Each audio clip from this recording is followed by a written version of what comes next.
ThatGreatBusinessShow.com is brought to you by De Facto Shaving Oil, the best anyone can get. Made in Ireland, sold worldwide.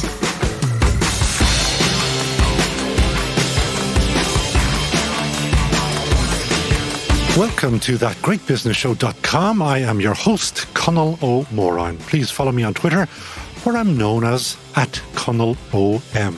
This is episode Winnie the Pooh. That rhymes with episode 42. We are Ireland's best business podcast, and we're posting this on the 9th of July 2021. On episode 42, we have a family entrepreneur from Kildare who is naturally mad keen to talk about his international family businesses and paint. Lots and lots of paint. We have a Cork-based marketing company that also has developed a software that keeps an eye on repairs to Garda cars. And that's what I call a diverse business. And I've heard enough, maybe too much guff, and that's the polite word for it, about the future of the office. Will they? Won't they? Will they be used again? So I decided to get the real story from someone whose business depends on designing future offices. But before we start, a quick word from our sponsor. If you're finally going on holidays, don't bother bringing a big, bulky, polluting shaving foam can. For just €13, you can have the world's best shaving oil, De Facto Shaving Oil, in your wash bag. Their nail varnish size bottle will last more than half a year of daily shaving, so it's buy two and keep one for when you travel. That Great Business Show. We had some great feedback to the podcast during the week, including a LinkedIn message from Aisling Finn, founder of Waterford-based The Book Resort. Aisling wrote to me, "Hi Conall, I have listened to a few of your podcasts and I had number 31 playing, the one with the lads from FM 104. I was driving down the motorway when the podcast started. Needless to say, I was howling with laughter and tears were falling. Just reaching out to say thank you for the best laugh in a long time and for introducing me to Jim and Nobby. Kind regards, Aisling." Well, thanks, Aisling, and thanks again to Jim and Nobby. If you need a really, really good belly laugh, give episode 31 a listen. I must have listened to it 20 times and I still love it. And please, please do get in touch. We read everything you send us and we respond to as much as possible. The best way to get us, as Aisling did, is to join our LinkedIn page where we post more about the show and where we hope to have some really big news coming up in the next couple of weeks. And I am often asked how people can have their businesses featured on Ireland's Best Business Podcast, and my answer is always the same: get in touch with us. But I'm always on the hunt for interesting businesses that I come across in the ordinary course of the week as well. For example, I needed some paint for the house recently, and naturally, I opted for Irish-made paint. And that is how I ended up in the architecturally beautiful HQ of Selbridge, Kildare-based Colourtrend, where I got really top-class service, despite the place being absolutely humming. And that made me go and find out more about the business, and that's why I'm delighted to welcome the chairman of Colourtrend, or the General Paints Group, as they are more correctly called, Kevin O'Connor, to join me on That Great Business Show. Kevin, you are so welcome. Conall, thank you very much, and thanks for a lovely introduction. Well, it's just well-deserved. I went down there. The place was absolutely hopping. You had two women on the floor. They couldn't have been nicer. They couldn't have been more calm. I saw one of them answering a phone while she was dealing with me. Got a phone number, saw her phoning the customer back. Really, really top-class service. So somebody is teaching them well. Yeah, well, that would be we have 7 retail shops as part of our group, and we concentrate a lot on trying to be the leading light in terms of what's best for paint retailing. We get a lot of our ideas from abroad. I don't think we've had many original ideas ourselves, but we're great at stealing ideas. And people have original ideas, but it's adapting and adopting, or adopting and adapting is the key, isn't it? Now, I know I'm not allowed to mention them, but there are other brands available out there, the Duluxes and the Fleetwoods and all of those ones. Yeah, there are. We would see ourselves with 5 competitor brands in the market, and they're all part of very large multinational groups. So multi-billion-dollar companies. And it did put it up to us early on that for us to survive against these very strong companies, we would have to be very strong ourselves. So I concentrated on things like governance of the business and building a strong management team and things like that very early on. Strategic planning being another thing. You're very, very keen on family business governorship and about the whole education around them because you're involved with the DCU Family Business Unit, or what is it called? It's called the National Centre for Family Business at and DCU. You a fancy name, yeah. Okay. Oh, yeah. They just got the national title recently, so we're very, very proud of that. And you are on the board there? There's an advisory board to the centre, and I'm part of it as one of the family members on the board. Yeah. So let us wheel back a little bit to the 1950s. Your dad, he was in the States. My dad qualified from UCD, like yourself, as a chemical engineer in 1950. And like many people at that time, there was no jobs in Ireland. So he emigrated out to the US. He had an auntie in San Francisco. So he went to San Francisco and he just happened to get a job in the paint industry. After being there for a few years, I think it was 1952 or 53, he'd moved up from being a lab manager to being general manager. And they wanted to open a branch in Mexico. And he thought, if I'm going to go to Mexico, why wouldn't I go home to Ireland and start my own company? That was a really kind of big thought for him. It was, and we often talked about that. Unfortunately, he's gone now, and I'd love to learn more about that at the time. Yeah. Mm-hmm. But he was very entrepreneurial and he was very determined. And at the time, it was not a good time to start a business in Ireland. It was very poor times. Pre-Lamass as well. So it was a bleak time. Yeah, but he had the personality and he had the determination. I think he had the sticking power which was required because, the business was very small and stayed very small for a long number of years. Until Kevin got involved. Well, by the time I got involved, we were about €1 million in turnover. So, which back then was okay, wasn't it? That was good. Back in 1983, yeah. But yeah, we worked together for a couple of years and he was tired and he was keen to retire and go off and do other things, which he did. And that's when I took over. Did you have any rows? We did, but I actually had a great way of getting around my dad. If I wanted to do A and my dad wanted to do B, we would have a conversation and I learned to say to my dad, I think we should do B. And then he'd say, no, it should be A. And he'd get his way, but I would as well. That sounds a sensible way to do it. So you take over in 83, is it? In 83, yeah. But since then, you have built and built and built a very big business. Yeah, we've grown. We had, I think, 10 employees in 1983 and we've 140 today. So it's been a tremendous journey. I mean, I've just enjoyed every minute of it. And I don't really feel like I had a working life running a business. I just enjoyed it so much.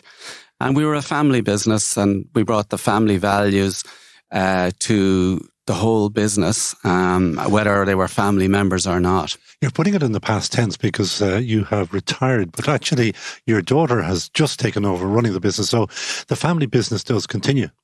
Absolutely. And I've had the great pleasure of being the recipient of a succession from my father and then being on the other end and passing the business on to my daughter.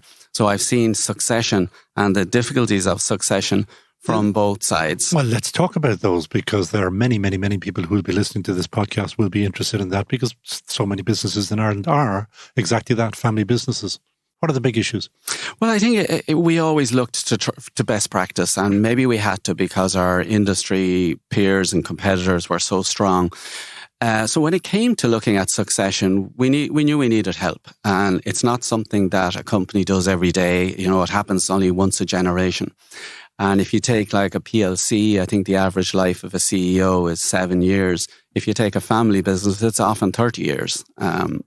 So we got help and we went that's how I got involved in DCU's National Centre for Family Business.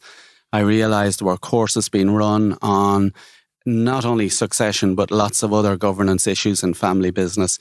And I went to a few sessions there and I realised I'm going to get the info I need here. And we engaged with them. And the National Centre for Family Business recommended a firm of consultants, which we eventually used, who was the Cambridge Family Enterprise Group from Boston in the US. Why go to the US? Well, the Cambridge Family Business Group have gone through succession with many, many businesses right around the world. And we just felt we were going to get, it was a once-off thing for us. So yeah, it was a little bit maybe was expensive, but it was, we felt worth it because we only get one shot at this. Okay, so give me three, let's make it cheap for our podcast listeners, three of their best bits of advice. I think, firstly, communicate. And succession is often a thing that's done and you feel you don't really need to tell people about it. But it was very important to communicate with all stakeholders. And we ended up getting an awful lot of support where we might have got a lot of resistance without communication. What is the family set up? You have how many sons, daughters? I have 3 daughters. Yeah. So, and did any of them want to take over particularly? Well, my eldest daughter was keen to take over the business. And I suppose we were fortunate in that my other 2 daughters were going in different directions, so weren't keen. So there was no issue. Phew. Yeah, it was. We were lucky in that regard. But the other thing, we took advantage of succession, and this was maybe the second tip, to take advantage of succession to restructure. And we beefed up our leadership team. We hired a number of new people in leadership team positions, and we moved our board, where we have non-executive directors as well. We moved our board to be more advisory. Why was that? Well, it is the best practice, and it's very hard for a board of directors if everybody is executive and have executive functions in the business to also see the big picture. But you tend to be. Well, I would have thought that the standard one was executives plus non-executive. No. Yes, and that's what we have. But okay. Our former board of directors was very much more. The majority of the board was executive. Now the majority of the board is not executive. And the kind of advisory types, you don't have to name them or anything, but what skills do they bring with them that you found? I mean, none of them would be able to mix paint, I'm sure. No, and it was really important. There's so much paint expertise in our company when you hire non-executive directors, and this was a really good piece of information we got with the Cambridge Family Enterprise Group. The particular skill set that one looks for. And we took a really good broad look at the company. We reckoned we were weak in areas like finance. And so one of our non-executive directors is a former partner of PwC, Paul Hennessy. And we were really, really, really very lucky because he also worked in family business when he was part of PwC. So Paul agreed to join our board. A little bit of arm twisting, but we got him there. And we also have Tommy Murray, who's an ex-head of Diageo in the US. So a big corporate, very good operations brain and very good sales and marketing brain as well. So we were able to beef up our board with their skill sets. But that came, as you say, on succession to your daughter or transfer to your daughter. Prior to that, you have driven the business internationally in a big way. And we mentioned earlier that there are some very, very big competitors. And I often hear people say in business, though, that they welcome competition. You know, the truth is, big businesses love to squash little businesses. How have you survived the squashing? Yeah, Conal, I'll be really honest here. I've never felt that the big businesses in our industry have been trying to squash us. I think we've done a really good job of being differentiated. And when I did my MBA in 1983, we learned about product differentiation and differentiation of your brand. That then evolved into really taking our brand and looking at our brand values and making sure we were different. So we identified the premium space in the market and nobody was really servicing it. And you could say the multinational brands, they would have 1 or 2 brands that are in the premium space, but they were fundamentally in the mass market space. And we looked at premium and we said we could really be the brand that owns the premium space. So yeah, it is about building a better mousetrap. And we make a better paint, but then it's also communicating that. And we were poor marketeers. And I think during my journey, we retained our technical expertise, but we became a better marketing company. How? We engaged with consultants on marketing, and we actually put aside marketing budgets that we wouldn't have put aside before, and we were often challenged by them. They were big numbers, but we did TV advertising, for example, in I think it was 2007 for the first time. We developed an ad that an awful lot of people learned about our brand through our TV ad. where we showed that the origin of our colours is inspired by the colours of Ireland. And then in 2019, if I'm correctly informed, did you launch your Curator, which is even more upmarket. Is that it? Yeah, well, that goes back to Colourtrend being our major brand. The way that came about is my dad knew of a colorant company in the US with Colourtrend, and he got their permission to use that as our brand name on paint in Ireland. Little did he realise that Colourtrend colorant company would go on to become a global company. And so we were under pressure with the Colourtrend name, and we agreed with them that we would just have it for the UK and Ireland. So everywhere else we're not allowed to use Colourtrend. And we wanted to export. So we were forced into developing a second brand.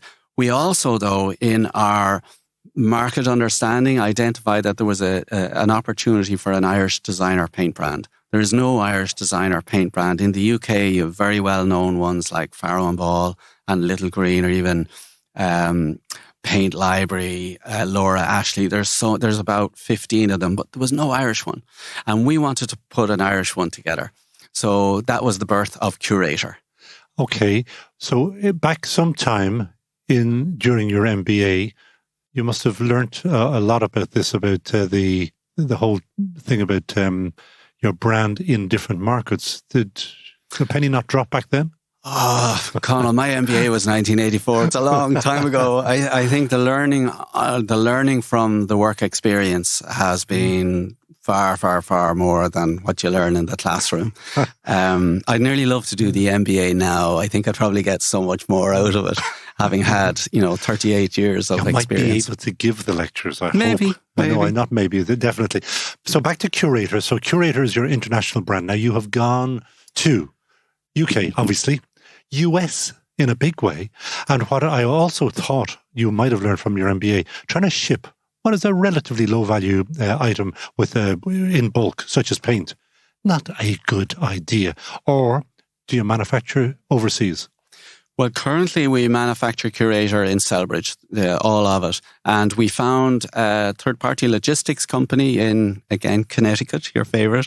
And so we send over by the container lot. So there's no small amounts going over, and they warehouse and distribute from there. How many containers a day, a week, a month? It's been very small so far. So it's a container a month, but we're looking at bringing it. And when it gets bigger, there's going to be no problem. There's loads of people already contacting us about manufacturing it for us in the US. Because one of the things that you do, because I saw it with my own little BDs, is that it's all little drips of paint into a base product. Yes, called tinting. Okay. With a tinting machine. Yeah. So you obviously have plans for the States, or maybe your daughter now has plans for the States. Would that be fair? That would be fair, yeah. We've and rolling back, in 1979, we joined an association in the US called Colour Guild International, and they were family paint businesses from all over the US and Canada. There were 20 or 30 companies who'd gotten together. And we were the first international member. Today, Colour Guild has 50 members from 30 countries. But we were the first international member. And so we got used to associating with other American companies. And we learned an awful lot about the American market. From there, we've joined 2 other US associations, one on purchasing of raw materials and one on technical. And so we know nearly every paint company in the US very, very well. And in the US, most of the paint companies are also the retailers. They have their own stores. So all of the people who we are selling to are people we've known for many years, who have their own stores, who put in our brand as a designer brand. Now, this is because of my head lives with this stuff. I go down little rabbit holes. So just a short answer, please. What is the big difference between selling paint in the US and in Ireland? What do the Americans want that we don't want, or we want that they don't want? It's very similar. There's probably more of a designer element in the US where they use interior designers more. I think a lot of Irish people are, I would say, competent, but are comfortable in picking their own colours, whereas I think a lot of the Americans will use an interior designer to verify their colour choice. So where else after the UK are you heading into Europe, or you are already in Europe? We're a little bit in Europe, but we're looking at expanding. Our next European market is the Netherlands. Why there? If you talk to Enterprise Ireland, they will tell you that an awful lot of Irish companies have success in the Netherlands. The Dutch customer is very predisposed to Irish brands. And so we feel it's a good place to really start in terms of, rather than Germany or France, which are maybe more difficult markets. Well, I worked with the Dutch in ABN AMRO once upon a time, and as well as being very tall, they're very, very nice people. So maybe they're quite like us. I would have thought the Germans would have liked that hint of Irish on their walls, no? Yeah, from my knowledge of the German paint market is that there's a lot of white used, and it's because there's so many homes are rented, and there are a lot of short-term rentals, so they give them a slap of white paint in between rentals. That is interesting, isn't it? Do you think you may see, if we go towards the European model of more rental here, are you seeing shifts in the purchasing patterns here? We're not seeing shifts here, but as there are more rentals, there will be more frequent painting, but probably less use of colour and less use of design. That's an interesting insight, all right. And what about less use of expensive or quality paint? It'll be less use of expensive quality paints, that trend. But the trend in Ireland has been very much towards the premium. We were very lucky. And, I think when you're in my position, you look back in your career, you realise you've had a whole pile of luck. But one of the most lucky things we've had is that the market has moved to premium. And you see that in consumers' choice of automobile purchases, everything we buy. People are saying, well, if I buy something a little bit better and higher quality, more expensive, it'll last me longer. And that's happened in paint. The premium market might have been about 10% of the market 20 years ago. We reckon it's 30% of the market today. I have two final questions, which probably will become 5. But one of them is, you've just retired, but you're not really going to retire. You're way too young. What are you going to do? Well, I'm on a number of board of directors of these associations that we're in. So I'm staying within the industry there. And obviously I'm working sort of a couple of days a week with General Paints. Also looking to do a little bit of philanthropy and get involved and with giving back a little bit. And I've also got my wife tells me I have way too many hobbies. So what's the big hobby? Painting? No, golf and triathlon would be the two big ones. Oh, good God. Okay, well, moving quickly along from that, the triathlon one, you're hire in a heartbeat. Who would you hire in a heartbeat? Yeah, I really struggled with this question, Conal. I know other people on the podcast have said the same. For me, though, I think it would be Brian O'Driscoll. Okay. And what I like about Brian is how he's handled himself since he's retired. He's been very choosy about what he's done, and he could really have done a lot more, but I think he's been very careful. I really think they're a great couple. They're a great brand, Brian and Amy. And I think he has obviously very, very, very dedicated guy and reached the top and pinnacle of his career, and that's certainly an ambition we have. They would be a perfect brand ambassador couple for you, wouldn't they? That's a great idea, Conal. And if you put them onto your board, you might get the brand ambassadorship for free. There you go. There you go. Best ideas always on That Great Business Show. Kevin O'Connor, the boss or chairman now of General Paints, or better known still in Ireland as Colourtrend. Thanks so much for joining us on That Great Business Show. Thank you very much. It's been a pleasure, Conal. It's all go, le cuirsaí gno on thatgreatbusinessshow.com. We're for a cleaner environment, and that's why we asked Team GBS to consider making just one small change to help achieve that goal. Switching from shaving foam to the world's best shaving oil, Mayo made defactoshave.com, means you will no longer add to the 20 million cans of shaving foam sent to landfills in Ireland every year. A €13 bottle of De Facto should last you more than half a year, so it's good for your planet, your pocket, and your skin. Buy it today. Backing great women-led businesses on every show. That Great Business Show. When you go onto the ASA marketing website, you find a pretty standard marketing collateral website selling, the usual branded biros, hand sanitizers, and so on. But when you chat with their Cork-based CEO, Michelle Johnson, you find out that there is a completely different other side to the business. The other side is called For Fleets. It's a fleet management software system that has some big and tasty contracts with the HSE and the Gardaí, and they are now looking at markets in the UK, Europe and beyond. So nothing whatsoever to do with marketing. And as Team GBS knows, we like intriguing companies like this and the story behind them. And that's why we had to invite Michelle Johnson to that great business show. Tough fight to road, Michelle.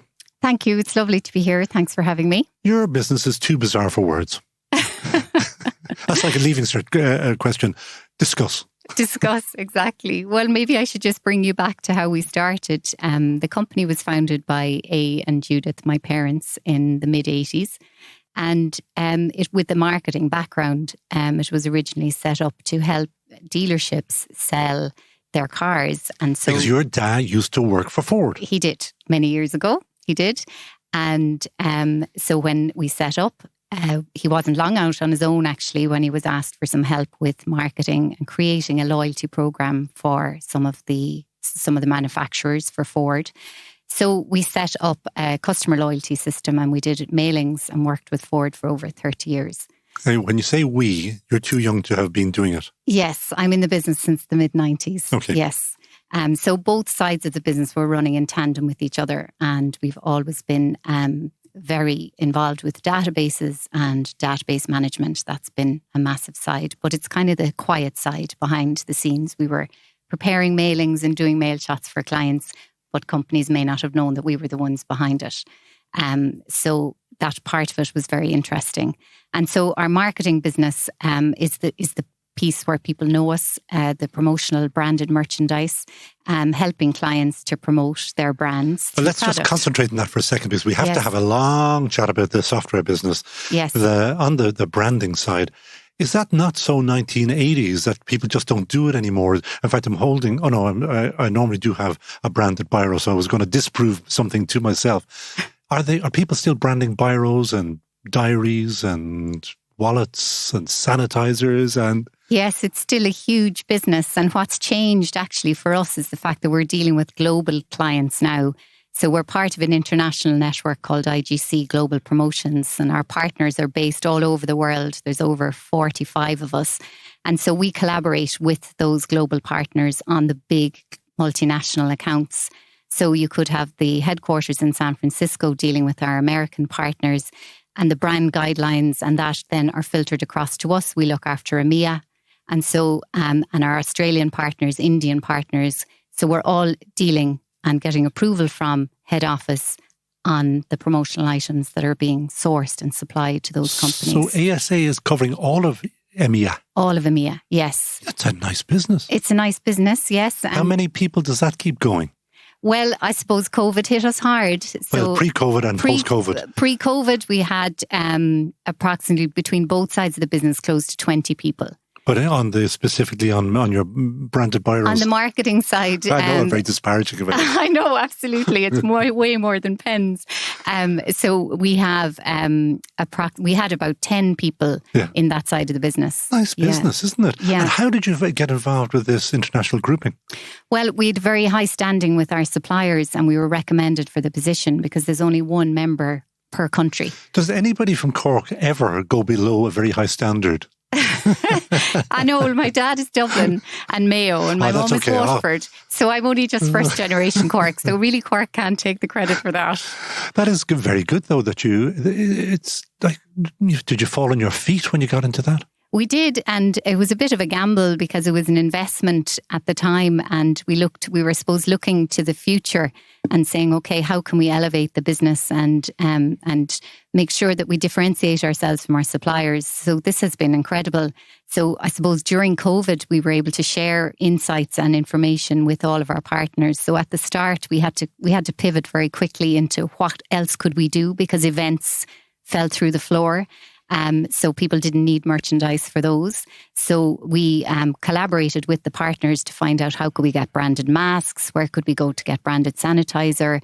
And so we collaborated on where the supplies were coming from and were able to pivot into that side of the business. So post-COVID, what is going to be the big seller for you? What is big in branding at the moment? Well, what's big is the individual packs. So instead of having 1,000 items delivered to one address, we've 1,000 items delivered to 1,000 addresses. And so the database part of our business has come into its own again when we're now shipping to individual addresses. So with the hybrid working, we see that continuing. So we're going to have a bit of in the office and a bit of at home, and then I think we're really looking forward to getting back where events and conferences will be on board. Believe me, everybody is. Everybody is. Oh, God. And the other thing I suppose to mention is sustainability, because there's so much talk about sustainability and the importance of it. So the promotional market is following that, and so we're sourcing a lot more sustainable products for people as well. You know what you should be promoting? De facto shave. Yes. I'll get Tom Murphy on to you, because that would be the ideal promotion. So actually, A knows Tom quite well, and he has been in touch with him over the last couple of months. They were in contact. I didn't know that, because of course, if you said, once you say Mayo, Tom Murphy, boss of De facto, knows absolutely everybody from Mayo and beyond, and everybody in the world. So on to the software side, because this is really intriguing. Explain exactly what you do, say, for the Gardaí. So effectively, we created a fleet management software system to allow them to manage the maintenance of their vehicles. So we work in tandem with the main manufacturers, and we actually process all of the information to do with the repairs of the vehicle. So if a Garda car goes into a dealership to be repaired, all of the repairs that need to be done to that vehicle are recorded on our system, and they're pre-approved before work starts by Garda HQ. So it has allowed them to cut down on the amount of people that they have working in the organisation, because they're processing, we send in one invoice once a week instead of sending out 50 different invoices for all the different jobs from the different dealers. That probably answers my next question, which is how many cars a week are off? So it's about 50, is it? I'm joking. Anyway, but you've gone way beyond the Gardaí now, haven't you? We have multiple companies that we're dealing with, and we're looking to grow the business and grow it, I suppose, into other areas as well. We're looking at companies that have a large fleet of vehicles, over 250 vehicles in their fleet, that need to I suppose have manage the costs and the maintenance of those vehicles, so we can help with that. And IT are developing a retail platform where we'll be able to talk directly with customers through the dealers and help them to manage the repairs. That's very clever. Is anybody else doing this? There are some competitors globally. There are some competitors, but we definitely have a niche. And I think the most important thing for us is we have a very tight team. We have a great team of developers who've been with us since the start, and they're really passionate about the business. So we can adapt and change very quickly. So we are driven then, I suppose, by the customer. And certainly with the existing, the feedback from existing customers is that we're very agile, and that we can, suppose, take a query from them and we can make instant changes. And that definitely has helped. So Team GPS, as you know, likes to help people who come onto the podcast.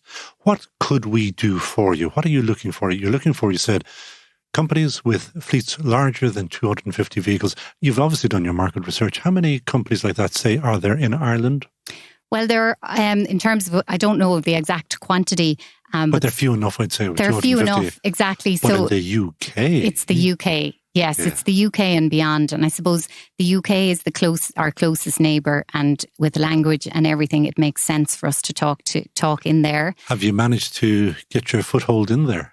We're starting some negotiations with companies, but we haven't signed anything as of yet. What does that mean, really? Do you think, will you be announcing something in a few weeks? It might be in a few months, but we certainly have Alan, our business development person, has been working extremely hard, and he only started during COVID. So in terms of getting in front of people, we've been using LinkedIn a lot. How did you find that? Because I am a huge advocate of LinkedIn. I just think we will have people from LinkedIn on the show at some stage. Yes. They're a big client of ours on the merchandising side as well.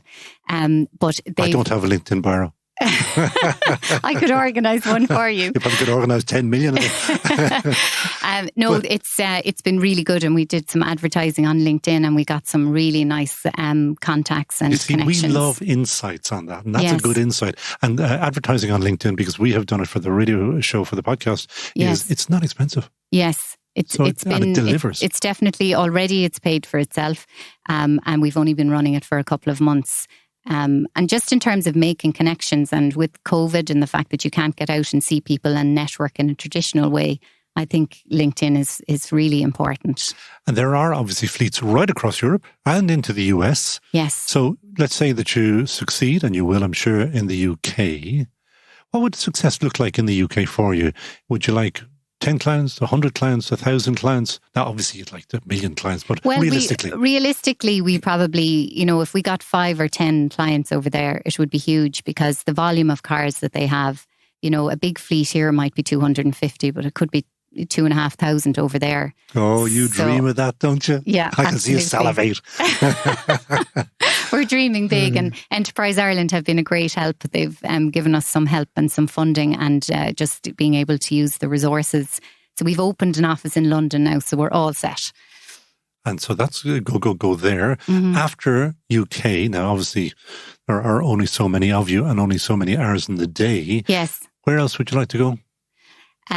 Well, we were looking at perhaps Poland and the United Arab Emirates, but there's nothing actually firmed up for there yet. That's really interesting. Of all of the places in the world, and I know so little about Poland, I've never been to Poland, and I will correct that.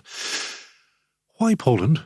Big country at home. One of our developers is based over there. He's moved over there, and we have a couple of Polish staff members working with us.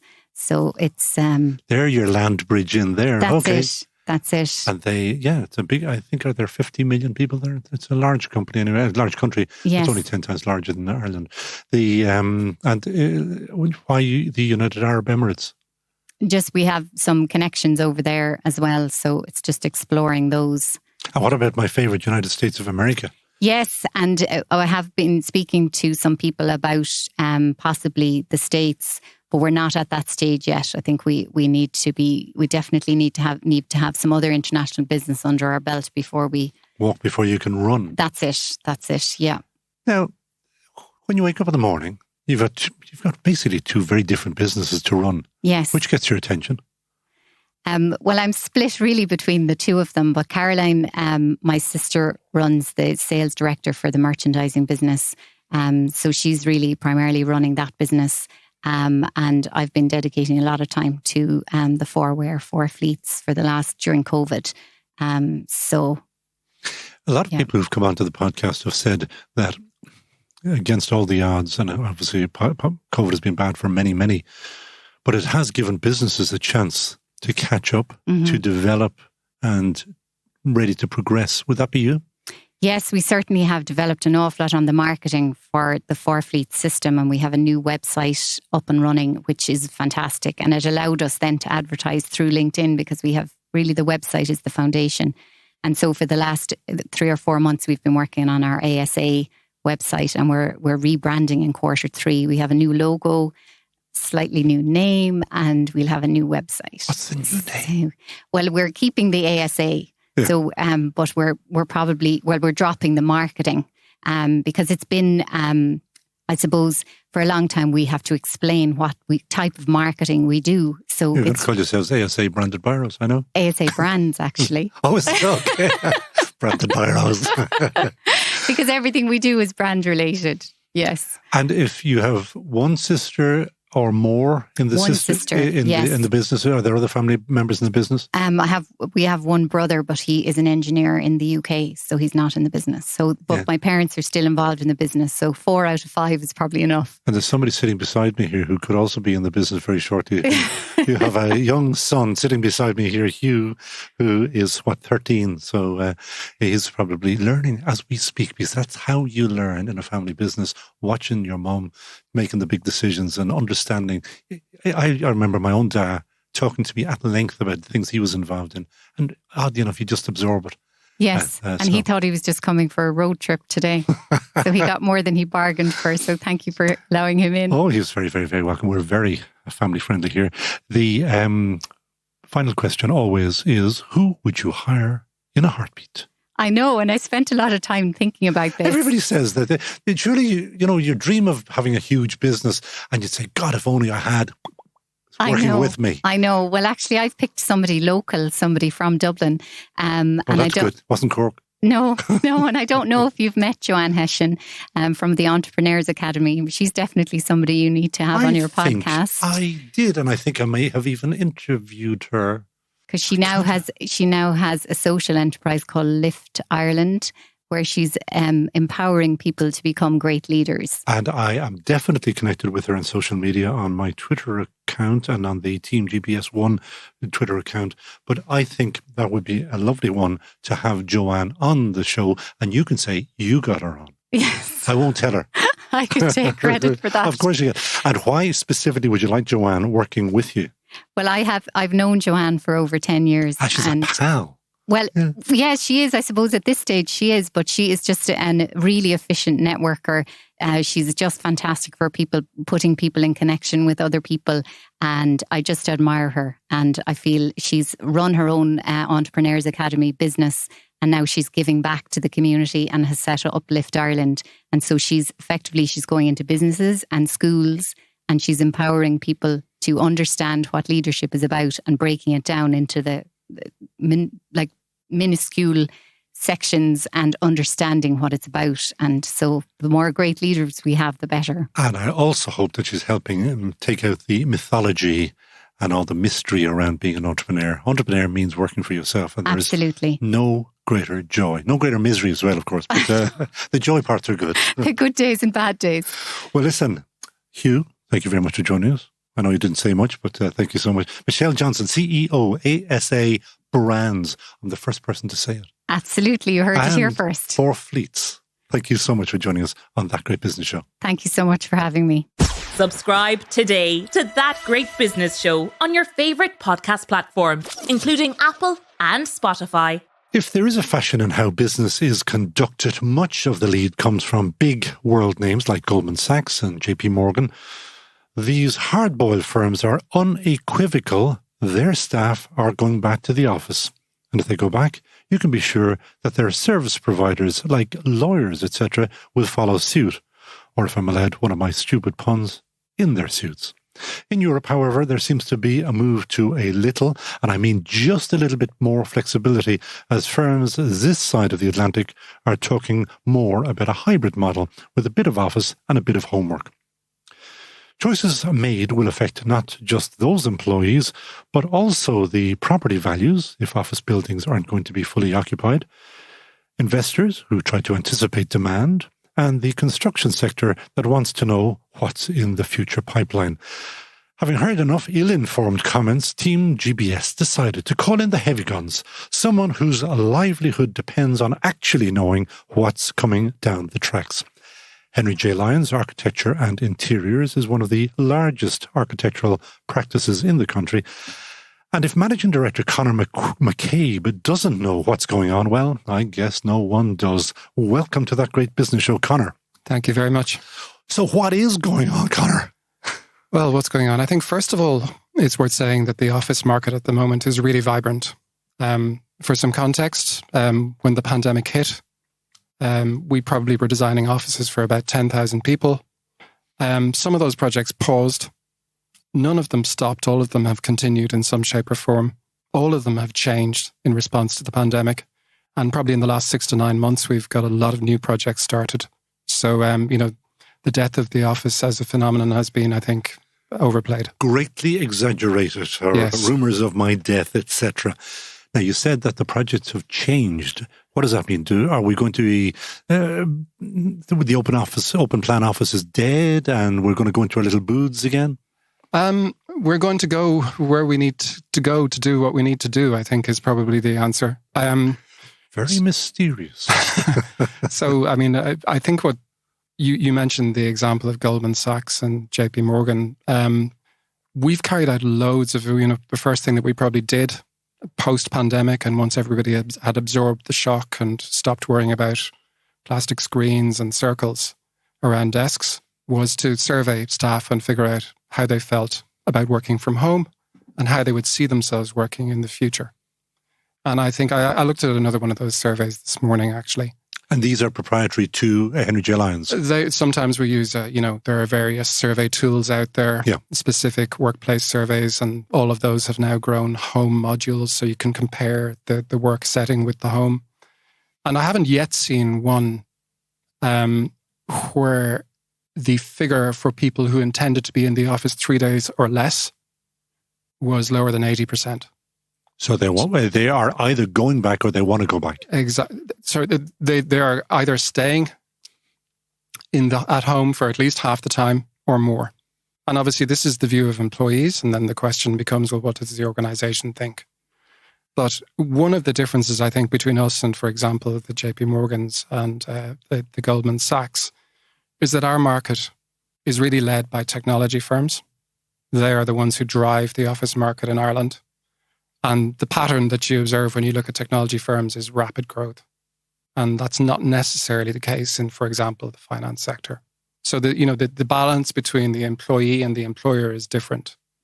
It's kind of an employee's market. Therefore, if the staff say they want to be at home for a certain period of time, you need to listen. Okay.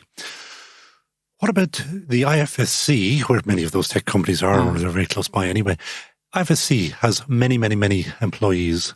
Are they going to go back to the office? I think, and just to talk about both the IFSC and more generally, I think that what we have found and what we anticipate in projects that have developed far enough that we can kind of form a view on this is that people will go back to the office. Typically, if you had, say, 1,000 people who were based in a building, on any given day, you could expect about 45 to 50% of them to be in the office. But that's actually not radically different to the number before the pandemic. That's very interesting. Maybe I'm old-fashioned, but I imagine that 100% turnout or less, one or two coughs or something. No? Almost. Well, so you've got sickness, you've got leave, you've got people traveling, which is a huge factor. You've got, and I think this is a really important point, you have, all this talk about hybrid working and working from home and working in different places. This is not new. This was happening before the pandemic, and it was where we would start on every job. It would be the first question: what's your level of trust with your employees? Does your technology permit you to work at home or in different places? Because what we would find when we walked into a building, and again, this is pre-pandemic, was that a lot of the buildings were full of desks and meeting rooms. And usually the desks were half empty and the meeting rooms were massively overbooked. And so the first thing we would usually say to people is, have you considered rebalancing your workplace so that you only provide the number of desks you need, and then you can increase the things that you're clearly short of? Okay, well, that makes sense, yeah. It does, and really... But sorry, can I go back just on that very point? Who put those desks in the first place and those meeting rooms in the first place? Or was that architects or... It was architects, yeah. So they got it wrong. But I suppose the norm... Always, I think, your brief is driven by the relationship between the employer and the employee. And particularly in Dublin, again, where the technology sector has driven growth in the market over the last 10 years. I think because you're competing with other tech companies and you're trying to offer benefits to staff, one of the benefits is seen as being a desk. And, I think personally, and this is just my opinion, this goes back to kind of cubicle culture from the West Coast. When the first tech companies came here, they all had these giant cubicles, and they tended to be companies like Digital and Hewlett-Packard and so on and so forth. And I think that some of that engineering culture just carried on into the schemes that we were dealing with up until a couple of years ago. And that barrier was just... These are the fashions that I'm always interested in, yeah. And then that has died off or died out? Well, it was beginning, as I said, growth was the experience for all these companies, and some of them were responding to it by saying, well, actually, let's look at how we're using our desks and how we're using our other spaces and rebalance. And others were just saying, well, can we have smaller desks? And did anybody ever say, I want a smaller desk? Oh, God, yeah. Really? Yeah. Oh, I mean, I can think of several projects where we would have simply taken out all the desks and replaced them with more smaller ones. There was, I remember the culture back in the BBC back in the day, where it was all about the size of the desk, whether your chair, and this is all very sad stuff, whether your chairs had arms or whether the colour of the carpet was important, and these were all status symbols. Isn't that a sad culture of work? Yeah, and it's that wasn't precisely mirrored in these companies, but definitely the desk was getting smaller and smaller and smaller, simply to say, yes, we have a desk for every individual who is assigned to this building. So the future. What will we expect? Just as we speak, are you being told in terms of our proximity to our fellow workers? Will we be 5 meters away or something like that? I think the sense that we get across our projects, and many of them are for global clients, and they're looking across a whole series of different countries when they make this call, is that, beyond, say, the end of this year, the distancing as a piece of legislation or a piece of health and safety guidance is likely to have relaxed or gone. And so most of the projects that we're now looking at are planning for a post-distancing scenario. That said, I don't think, I was talking about smaller and smaller desks, and you were getting down to sizes of, 1200 millimeter 4-foot desks. I don't think... Does that mean 4 foot square or something? 4 foot long and maybe two and a bit feet deep. Okay. We're not going back to that. Nobody wants to sit at a bank of 10 desks where the guy next to you is 3 feet away. Coughing. So that, that won't happen. I mean, the change, to address your point, I think what we have found over the last 15 months is that there are some things that people do really well at home. And those are the things that they would generally like to continue doing at home. And that there are some things that people cannot do at home, and they're the obvious things, like meeting informally at the edge of a meeting, actual meetings, collaboration, like we find this as architects. It's really, really hard in the formative stage of a project when you're trying to throw around ideas. It's just very difficult. To try to do it on Zoom or something? To try to do it on Zoom. Yeah. It just adds so many steps to the process. Whereas if you just get in a room, it takes 20 minutes. So those are the type of things that people want to do together. And then there are still loads of things that, that are better done at home. And so, in short, roughly the same number of people might come to the office, probably slightly fewer, but not massively. But they will do different things. And therefore the office will change to provide settings for the different things that they need to do. And the big change will be? Less desks. Okay. And smaller? More, bigger, actually. So the desk, the trend of desks getting smaller and smaller and smaller will actually reverse. Okay.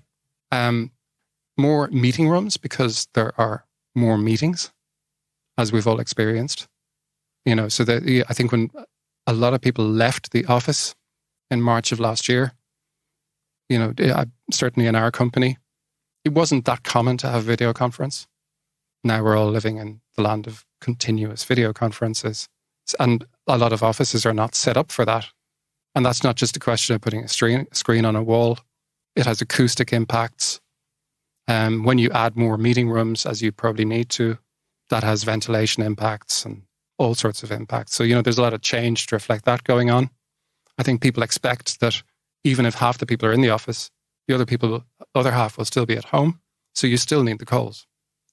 So that's a change.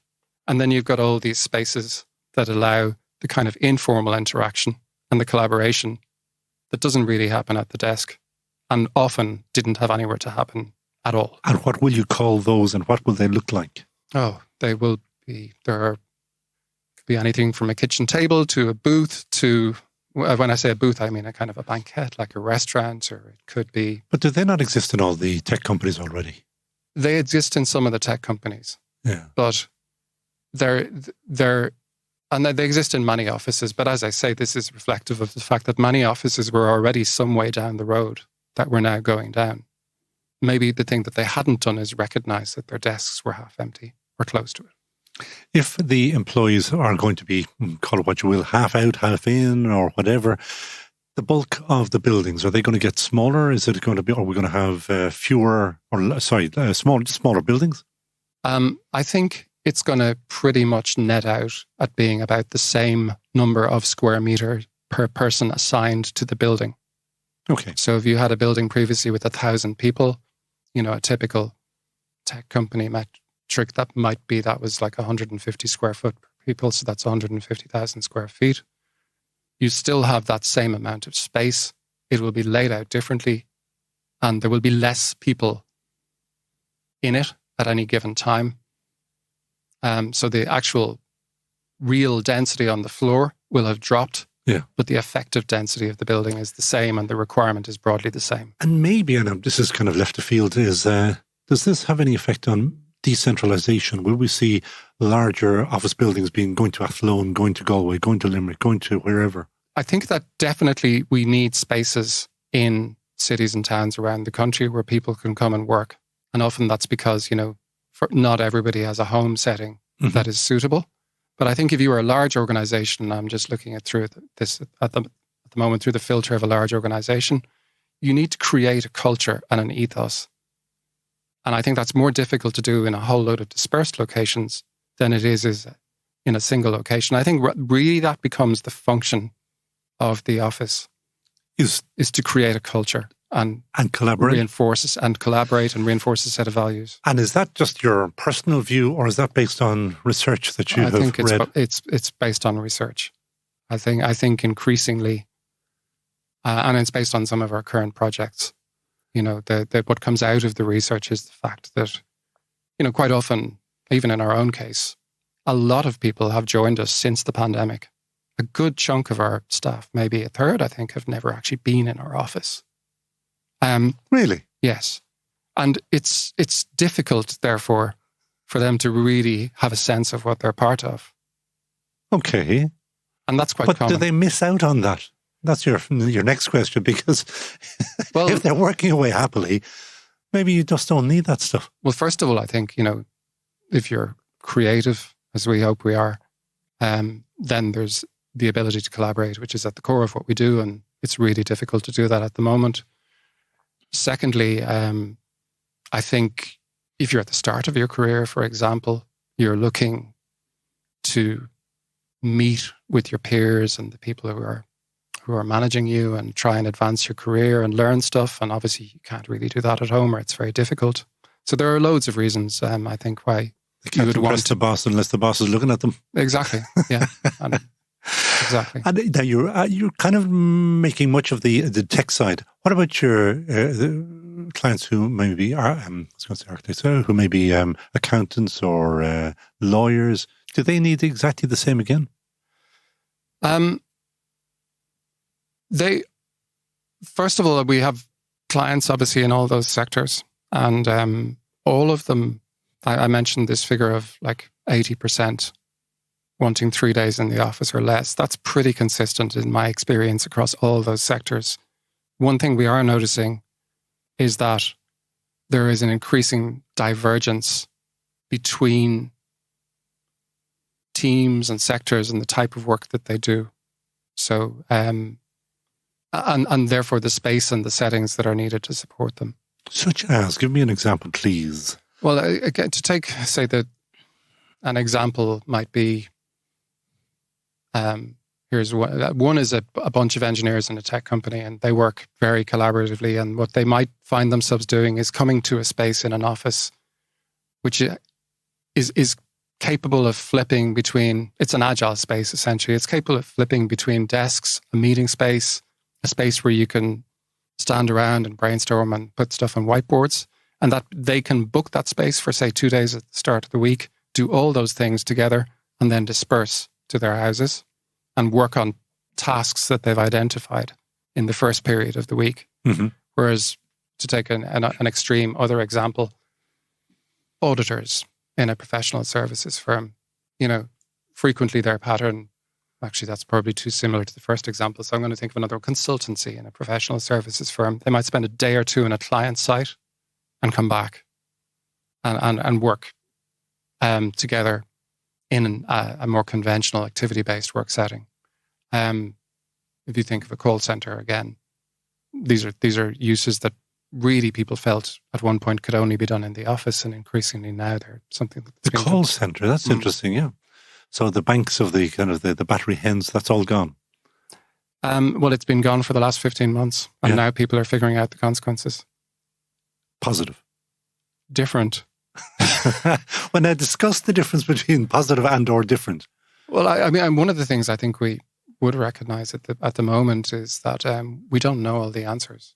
Never do we? No. Most of the decisions that we would have made about schemes that we were designing in the last 5 years would have been based on a lot of data and the ability to observe people in their work setting. That's gone. Very few people are really back in the office to any great extent. And we haven't really built up a new bank of data to say, well, this is how people operate now. So what's going on at the moment on most of our projects is a lot of experimentation. That's really interesting.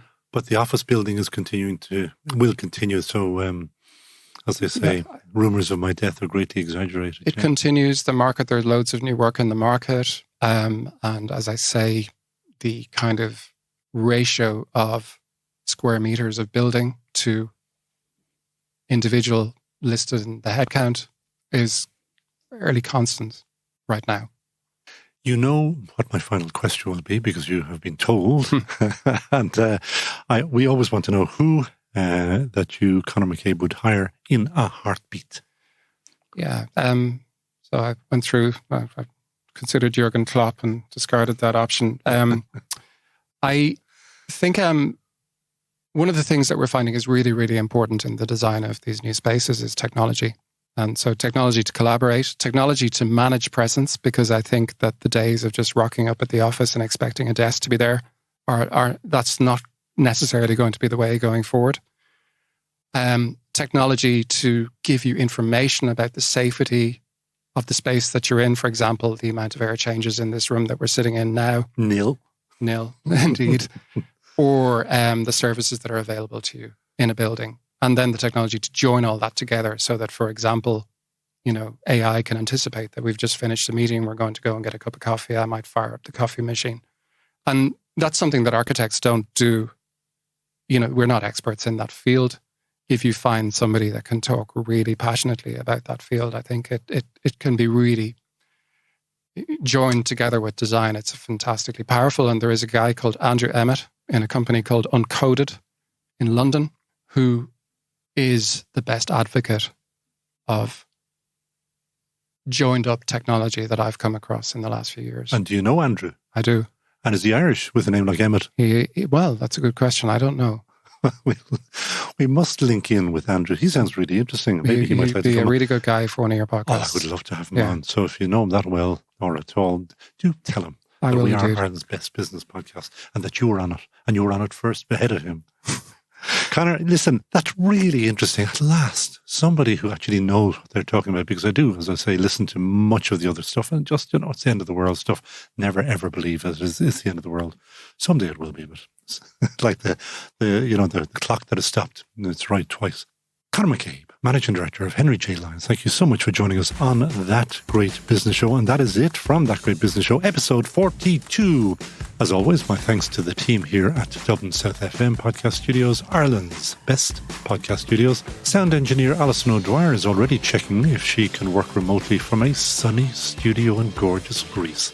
Meanwhile, her colleague Peter Rice will, later on, make us the sunniest sounding podcast in the world, even in winter. A double Gurv Mohagged to my Ireland Connecticut Business Council colleague, Cork-based Andy Mackin, boss at the Mackin Group, who recommended Michelle Johnson to us. And he also linked Kevin O'Connor with us through the EY Entrepreneur of the Year Network. And former Royal Institute of Architects in Ireland President Robin Mandel connected us with Conor McCabe. Buchas to you all. And if you know of a great business that should be featured on Ireland's best business podcast, please don't hesitate. Tell us all about it on our website, thatgreatbusinessshow.com, or via our LinkedIn page where we have great conversations with past, present and future guests. We are in business, so if you are in business, why not tell others about it by advertising on the only business podcast that does business differently. And finally, my thanks to our sponsor, defactoshave.com, the world's best shaving oil. Try it for just 1 week, and like me, you will be a forever convert. So from me, Conal O'Moran, until next week, Slán Tamil.